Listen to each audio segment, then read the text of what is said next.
So in chapter 1, we talk about the critical components of vision and goal setting. You need both of those when you're talking about strategic thinking.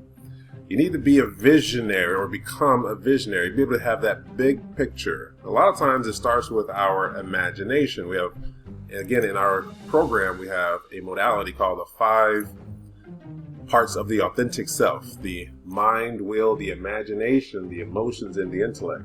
And I always express that the imagination is a wonderful, wonderful tool. And as an individual and as a leader, we have to understand how to tame our imagination and focus it in the right area, i.e. big picture thinking for vision and goal setting. More so for vision, but goal setting, it applies there as well.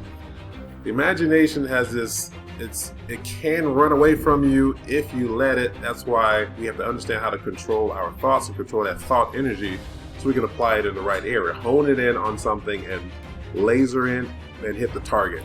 That's what it's all about. And so strategic thinking for me is all about strategically or having a high level vision and being able to execute on that vision and hit the mark the first time. Okay, key component there, the first time. It may not always happen the first time, but the goal is the first time. We get right to the client that we want to be in front of. We hit the growth number that we want to. We reduce a certain metric of our KPIs within the organization, whatever that may be. We want to laser focus in on the target. So vision, being able to see the big picture.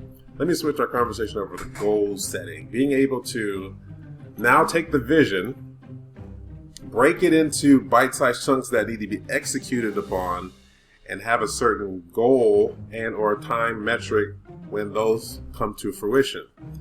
And the thing about strategic thinking is that you'll have to determine for yourself personally and for your organization is when you are collectively talking, especially let me talk about it from the organization standpoint, the leadership standpoint. When you are collectively talking with other people, everyone needs to decide or come to a conclusion of when do we want this to take place? What's our goal here, our end goal? We have a vision, and what's the end goal? And then that is over a span of time, or it'd be executed over a span of time. So we want to hit this goal. Here's my vision. We want to hit this goal by this time. And that's a very, very high level just to give you the gist of how critical thinking flows into the goal setting. Both are important. And when you're thinking of critical thinking, when you still get to the part of execution, you have people, processes, and systems that will be a part of your equation in order to have the vision come to fruition by actually attaining those goals. So as you continue on throughout the book, be mindful of that. Become that big picture thinker.